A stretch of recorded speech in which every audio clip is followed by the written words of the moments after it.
5월 가정의 달을 맞이해서 이제 오늘 어버이 주일을 저희들 지내게 되는데요. 이 5월 가정의 달이기 때문에 가정과 관련된 기념일들도 많잖아요. 지난주에 벌써 어린이날 지나고 또 어버이날도 지나고 그래서 오늘은 어버이 주일로 저희가 지키는 것이고, 또 다음 주일에 스승의 날과 또 그 다음 성년의 날, 또 21일은 둘이 하나 된다고 해서 부부의 날까지 또 계속 가정과 관련된 기념일들이 또 있는 것이죠. 근데 이제 5월 가정의 달을 맞으면서 우리 하나님께서는 가정을 통해서 하나님의 사랑을 부어주시고 우리에게 행복하게 하시지만은 또 의외로 깨어진 가정들, 또 아픔을 겪는 가정들도 적지 않은 현실을 보게 됩니다. 그래서 5월 이 가정의 달을 통해서 또 특별히 오늘 어버이 주일, 물론 하나님께서는 우리에게 부모님을 통해서 우리의 몸을 이어가게 하시고 또 우리를 키워주시고 지금까지도 이렇게 사랑과 은혜 가운데 지내게 해주신 것이 얼마나 귀한 일이고 감사한 것인지, 그러나 그 무엇보다도 또 하나님의 은혜를 먼저 우리가 기억하는 것이 이 어버이 주일의 가장 중요한 목적이라고 할 것입니다. 그래서 이제 오늘 제목을 본문에 있는 말씀처럼 아버지로부터, 왜 아버지로부터인가? 아버지는 생명의 근원이기 때문입니다.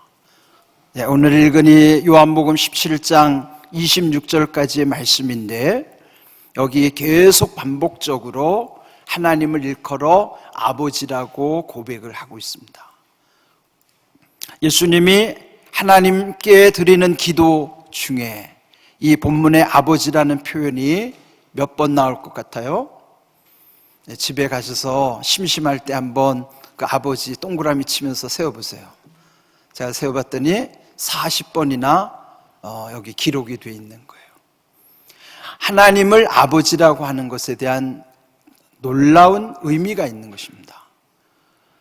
옛적에 우리 서당에서 아이들이 이제 그 학문을 터득할 때에 배웠던 책이, 그 천자문을 뗀 다음에 서당에 들어가면 배우기 시작하는 것이 사자소학이라는 게 있어요. 사자는 4글자로 된 작은 학문이란 뜻이죠. 이제 큰 학문은 이제 대학이라는 게 사서삼경 중에 있고, 그 사서삼경을 들어가기 전에 세상의 어떤 원리나 이치를 깨우치게 하는 책이 사자소학이라는 책이에요. 그리고 거기 처음 나오는 귀절이 있어요. 뭐든지 첫 글자 처음 나오는 그 귀절이 참 중요하잖아요. 우리 성경에 처음 나오는 말씀도 창세기 1장 1절에 태초에 하나님이 천지를 창조하시니라, 그 말씀처럼 여기 사자소학은 4자씩 된 그 구문을 240개로 연결시켜서 전체 960자로 돼 있어요. 그 중에 가장 처음 나오는 이 표현이 부생아신 모국오신이란 표현입니다. 그렇게 어렵지 않은 글자니까요. 부생, 아버지께서 낳으시고, 뭘 낳았냐면 아신, 나아자의 몸신자죠. 내 몸을 아버지께서 낳아주셨고, 모국, 국은 기른다는 뜻이에요. 어머니가 길러주셨다. 오신이라는 건 나오자의 몸신이니까 내 몸을 어머님이 길러주셨다, 그런 뜻이에요. 그러니 아버지 날 낳으시고 어머니 날 기르셨네, 그 표현인데 언뜻 보면 이해가 안 되잖아요. 아버지가 어떻게 낳습니까?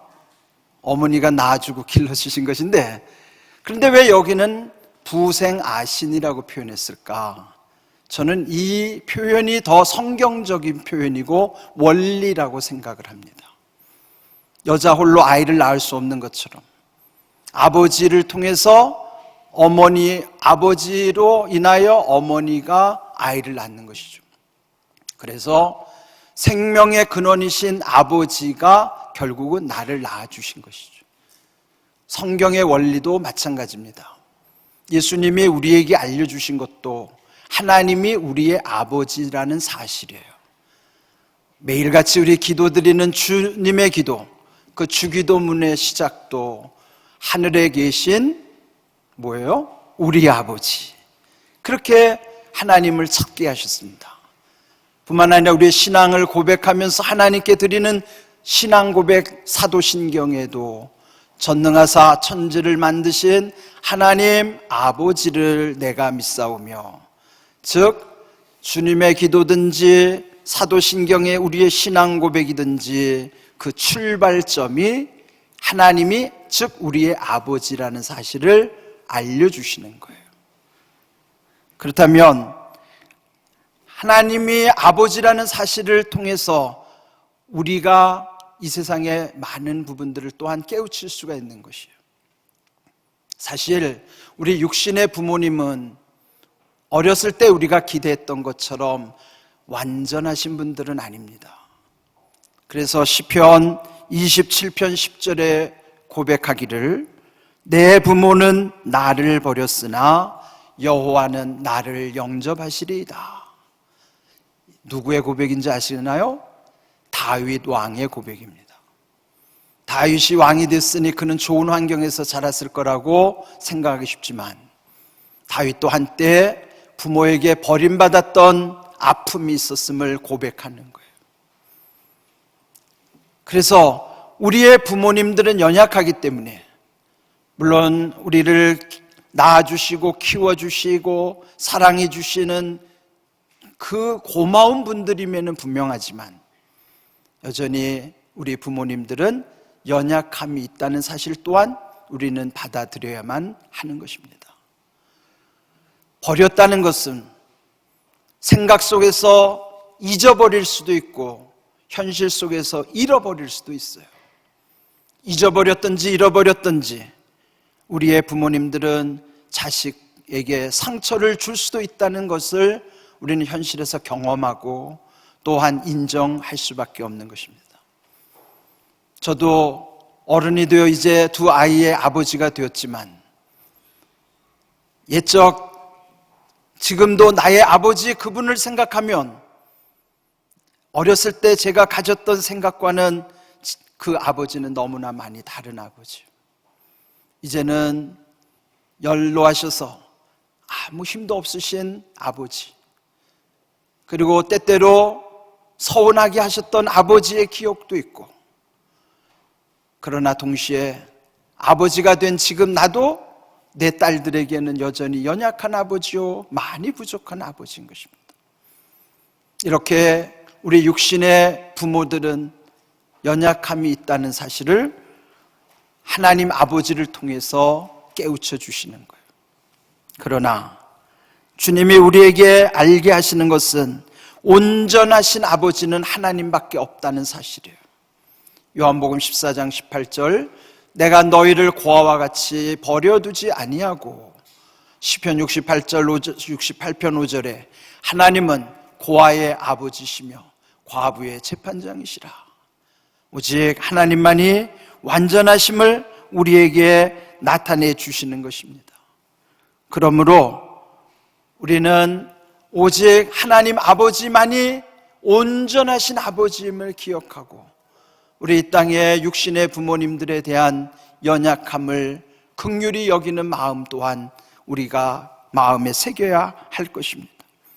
그렇다면 오늘 요한복음 17장 7절에서도 다 아버지로부터 온 것인 줄 알았나이다 고백한 것처럼 아버지로부터 우리에게 주시는 바 너무도 소중한 것들 또한 마음에 깊이 새겨야만 합니다.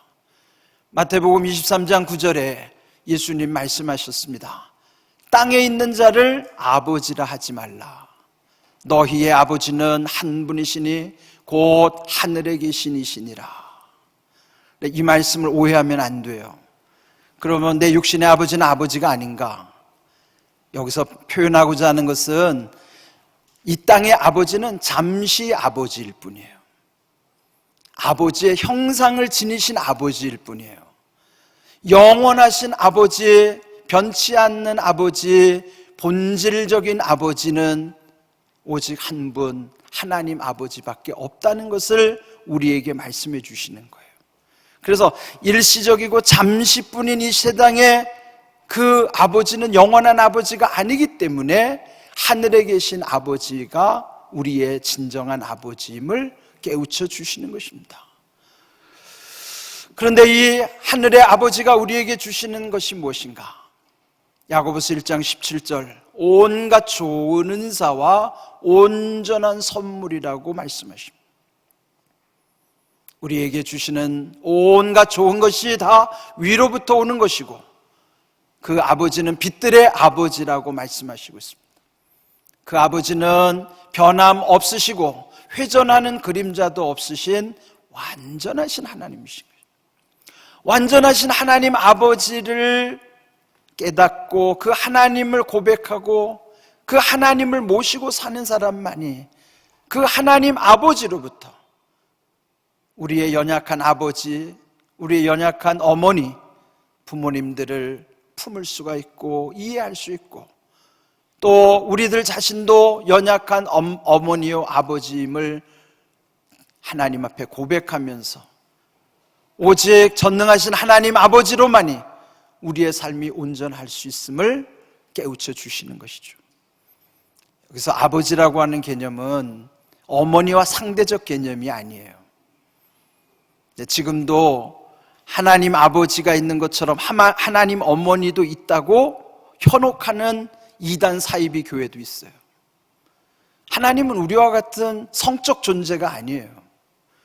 다만 이 땅에서 아버지라고 하는 형상 속에서 그 이미지를 통해서 그나마 하나님 아버지가 어떤 분인가를 계시해 주시기 위한 방편으로 아버지라고 할 뿐이지, 그분은 어머니를 거느리신 아버지가 아니에요. 오직 한 분이신 유일하신 아버지예요. 그건 상징적 표현이죠. 그렇다면 예수님은 신랑이 되시고 성도는 신부라고 그랬는데, 우리 남자 성도들이 왜 우리가 신부가 돼야 돼요? 그건 상징적 표현이기 때문에 우리는 신랑 되신 예수님께 우리 모두는 신부라고 하는 상징적 의미지, 그것을 마치 문자 그대로 해석해서 예수님은 남자 신랑, 우리는 여자 신부, 그게 아니에요. 하나님 아버지, 하나님 어머니를 알려주려고자 하는 게 아니에요. 그래서 우리는 항상 하나님 아버지, 그분이 우리의 생명의 근원이시라는 것을 우리는 늘 기억하고 마음에 늘 품고 하나님 아버지께 기도하는 것입니다. 그렇다면 하나님 아버지의 뜻이 무엇일까요? 성경에는 하나님 아버지의 뜻을 여러 가지로 표현하지만 오늘 본문에 있는 말씀 속에서 생각한다면 요한복음 17장 11절, 거룩하신 아버지여, 이렇게 먼저 예수님이 우리에게 설명하고 있어요. 거룩하다는 표현은 죄 없으신 분, 그리고 구별되시는 분, 섞이지 않는 분을 일컬어서 거룩이라고 표현을 하는 거예요. 그래서 하나님 아버지를 닮은 자녀들 또한 거룩해져야만 하는 것입니다. 레위기 11장 45절에 내가 거룩하니 너희도 거룩할지어다 명령하고 있습니다. 하나님 아버지께서 거룩하심으로 하나님의 자녀인 우리 또한 거룩해져야 하는 거예요. 거룩이란 주님이 나타내 주신 것처럼 섞이지 않는 거예요. 구별되는 것입니다. 비록 죄 많은 이 세상에 살지만 세상의 흐름대로 살지 아니하고 세상과 거룩하게 구별되는 것, 즉 성별된 존재로 하나님을 아버지라고 부르는 것이죠. 오직 하나님 아버지라고 부를 수 있는 그 귀한 은혜, 특권으로 하나님의 거룩하심을 닮아가는 모습이 우리의 모습인 것입니다. 그 다음에 두 번째로는 아버지의 이름으로 보전하신다 그랬어요. 아버지의 이름으로 우리를 지켜주시는 거예요. 이름의 의미 속에는 하나님의 성품 전체가 거기 담겨져 있는 거예요. 정말 우리가 믿음으로 하나님을 의지하면 세상에는 두려울 것이 없습니다. 하나님이 전능하시기 때문이에요. 그래서 전지전능하신 하나님 그 아버지의 이름으로 우리를 보존해 주시는 것, 지켜주시는 것입니다. 그리고 안전해 주시는 것. 보전이라는 게 뭐예요? 보호하시고 안전하게 하시는 것이 보전하시는 거예요. 더 중요한 것은 우리와 같이 할 때 우리는 하나님 아버지와 예수님의 관계를 표현하는 것이죠. 하나님 아버지 예수님과 같이 우리들도 하나가 되게 하옵소서. 즉 하나님의 뜻, 예수님의 원하시는 바는 주님 안에 있는 우리 모두가 하나가 되게 하시는 거예요. 그래서 주님 계신 곳은 그 교회나 그 가정이나 그 모든 공동체 속에 하나가 되게 하시는 거예요. 서로 다툼이 있던 곳에도 하나됨으로써 모든 것을 다 품고 화해하는 아름다운 모습을 우리에게 보여주시는 것입니다. 그 다음에 또 베드로전서 1장 17절에서 말씀하신 것처럼 외모로 보지 않고 각 사람의 행위대로 심판하시는 이를 너희가 아버지라 부른즉 너희가 나그네로 있을 때를 두려움으로 지내라. 하나님 아버지가 어떤 분이신가요? 외모로 우리를 판단치 않으시는 분이에요. 우리가 잘생겼든지 못생겼든지, 많이 가졌든지 못 가졌든지, 많이 배웠든지 못 배웠든지 하나님은 그것으로 판단하지 않으십니다. 다만 우리에게 베풀어 주시는 은혜대로 살았는가 그 행위를 심판하신다고 말씀하시는 거예요. 그렇다면 하나님 아버지는 우리에게 어떤 분인가요? 마지막에 심판하시는 아버지십니다. 그래서 이 땅에 잠시 사는 이 나그네 세월 속에 나그네로 있을 동안에 하나님을 두려워하라 하는 것입니다. 여기에서 두려움은 막연한 두려움이 아니에요. 하나님을 두려워하는 것과 하나님 아닌 것을 두려워하는 것은 완전히 달라요. 하나님 아닌 신을 일컬어서 우리는 우상이라고 그러잖아요. 여러분 주변에서 보세요. 하나님을 섬기는 우리가 하나님을 두려워하는 이유는 그 하나님께 가까이 갈수록 더 두려워지고 더 좋아지고 그런 두려움이에요. 하나님을 더 사랑하면서 두려워지는 것, 더 좋아하면서 두려워지는 것, 더 가까이 가면서 두려워지는 것. 그런데 우상을 숭배하는 두려움은 가까이 가지 못하고 멀찍이 떨어져서 두려워하는 거예요. 막연한 두려움이에요. 그래서 하나님과 하나님 아닌 것을 섬기는 것은 완전히 다른 거예요. 여기서 두려움은 하나님을 경외함으로써의 두려움이에요. 그 두려움 앞에는 하나님을 최고로 사랑한다는 것이 먼저 전제되는 거예요. 하나님을 최고로 사랑함으로써 또 하나님을 가장 두려워하는 거예요. 경외라고 하는 표현은 하나님을 최고로 사랑함과 동시에 하나님을 가장 두려워하는 그 두 가지가 합한 것이 경외라고 하는 표현이에요. 우리가 하나님을 경외하면 세상 그 무엇도 두려워할 것이 없는 것이죠. 그래서 오늘 우리에게 말씀을 통해서 주신 바 거룩하신 아버지를 닮아 우리도 거룩해질 뿐만 아니라 아버지의 이름 가운데 우리를 보호하시고 안전하게 하시고 뿐만 아니라 주님 안에서 우리를 하나 되게 하시고 또 그 하나님이 우리를 심판하실 뿐만 아니라 나그네 인생 가운데 하나님을 경외하는 인생, 그렇게 살아가는 것이 아버지의 뜻인 것입니다. 예전에 KBS인가요? TV 동화 아름다운 세상인가 하는 프로에서 행복한 세상이죠. 거기에 나왔던 이야기 아마 많은 분이 알고 계실 거예요.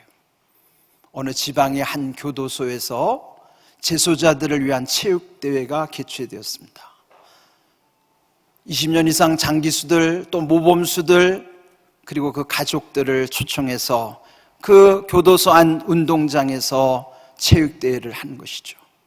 그런데 그때 그동안에 그 예선전 경기를 치르라고 이제 결승에 진출한 팀들끼리 얼마나 각축전이 벌어지는지 경기가 막 뜨겁게 고조되고 그랬습니다. 그런데 이제 마지막 그 운동회 하이라이트는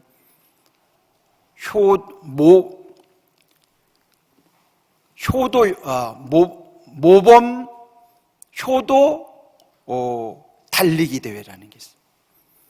거기에 참가한 부모님들을 업고 제소자들이 푸른 수의를 입었지만은 그 자기 등에 자기 어머니나 아버지를 태우고 그 운동장 한 바퀴를 도는 경기예요. 대부분의 경기가 다 이기려고 하는 경기인데 그 출발선상에 쭉 서서 마침내 출발 신호가 울렸습니다. 그런데 갑자기 분위기가 숙연해지면서 아무도 먼저 가려고 하지 않는 거예요. 푸른 수의를 입은 아들의 흐르는 눈물을 닦아주는 그 어머니, 자기도 눈물을 흘리면서 아들의 눈물을 닦아주고, 그 야윈 아들의 어깨가 너무나 불쌍해서 차마 업히지 못하는 아버지 모습. 그러면서 그들은 아무도 앞서가려고 하지 않고 천천히 그 운동장을 돌았던 것입니다. 그들이 원하는 것은 1등이 아니었어요. 단 1초라도 그동안에 불효했던 내 아버지, 내 어머니를 좀 더 느끼고 싶었던 거예요. 그 광경을 지켜본 많은 거기에 모인 사람들이 다 눈물을 흘렸습니다. 비록 한때 큰 죄를 지어서 장기 복역을 하지만 그 순간 부모와 자식 간의 그 끈끈한 사랑, 그는 누구도 다르지 않은 거예요. 교도소 안에 있든지 교도소 밖에 있든지 그 서로에 대한 애틋한 마음은 똑같은 것입니다. 우리는 다 그렇게 연약해서 교도소 갈 수 있는 가능성 있는 존재들임에도 불구하고, 그러나 하나님이 주시는 마음은 누구에게나 다 통하게 되어 있는 것입니다. 한때는 그들도 세상 사람들을 밀쳐내고 남의 것을 더 빼앗고 심지어는 사람을 죽이기까지 그렇게 험악한 인생을 치열하게 살아왔지만 결국 아름다움은 1등하는 것이 아니라 정말 귀한 사랑을 함께 나누는 것입니다. 처음에 말씀드린 대로 오늘 우리들의 가정 속에는 아픔이 많습니다. 하나님이 주신 처음의 가정은 천국의 모형을 이루기 위해서 가정들을 세워주셨지만 어느 순간 우리 가정에는 너무나 많은 상처와 아픔들이 있어요. 그러나 여전히 하나님은 우리의 가정들을 회복시키기를 원하시는 거예요. 우리의 가정이 천국의 모형이 되기를 주님은 원하시는 것입니다. 그러나 나그네 인생 속에 우리가 잊지 말아야 될 것은 아무리 행복한 가정일지라도 거기 집착하면 안 됩니다. 또 아무리 고통스럽더라도 그 가정을 포기해서는 안 됩니다. 집착하면서 또는 포기하게 되면 그 인생은 결국 후회밖에 남지 않습니다.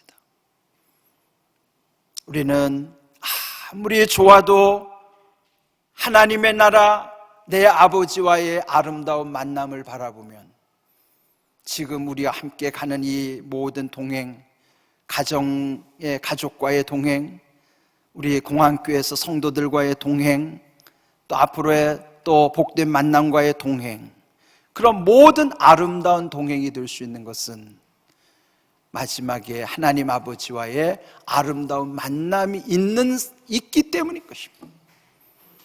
우리는 이 땅에서 아름다운 동행, 그리고 언젠가는 저도 이 자리를 물러나야만 하는 아름다운 퇴장, 그리고 마지막에는 사랑하는 사람들과 아름답게 헤어지는 아름다운 이별 후 천국에서 이 땅에서 그렇게 사모했던 내 사랑하는 아버지 하나님과의 아름다운 만남, 그것을 꿈꾸게 하시는 거예요. 여러분, 5월 가정의 달, 여러분의 삶이 아무리 행복하더라도 집착하지 마십시오. 여러분의 삶이 아무리 고통스러워도 포기하지 마십시오. 집착하는 것도 포기하는 것도 하나님이 원하지 않습니다. 우리에게는 위에 계신 하나님 아버지를 향한 그 귀한 믿음으로 이 땅에서의 모든 삶은 오직 하나님의 은혜임을 기억하면서 감사하는 삶이 복된 인생인 줄로 믿습니다. 그래서 우리는 그렇게 고백해야 돼요. 하나님 아버지, 감사합니다. 모든 것이 아버지의 은혜입니다. 우리는 그렇게 고백해야만 하는 것입니다. 우리 한번 이 시간 좀 따라할까요? 하나님 아버지. 여러분, 아버지라는 소리가 잘 안 나오는 분도 있을 거예요. 내 육신의 아버지에게 상처가 많은 사람은 하나님 아버지라는 그 소리도 잘 안 나와요. 그런데 하나님 아버지가 익숙해져야 내 육신의 아버지로부터 받은 상처도 회복될 수 있어요. 하나님 아버지가 자연스럽게 불러질 때 내 육신의 아버지를 용서할 수 있어요. 우리는 서로 용서를 받아야 하는 존재고 용서를 해야 하는 존재예요. 그래서 우리는 하나님 아버지가 익숙해져야 돼요. 다시 한번 정말 여러분 마음에서 우러나와서 하나님 아버지를 한번 좀 따라해 보시기 바랍니다. 하나님 아버지, 감사합니다. 모든 것이 아버지의 은혜입니다. 주님의 은혜 가운데 우리의 가정들이 회복되고 또 우리의 공항교회에 속한 모든 믿음의 가정들이 하나님의 은혜 가운데 귀하게 세워지는 주님의 은혜가 있기를, 또 말씀대로 이루어지는 은혜와 복이 임하기를 주님의 이름으로 축복합니다.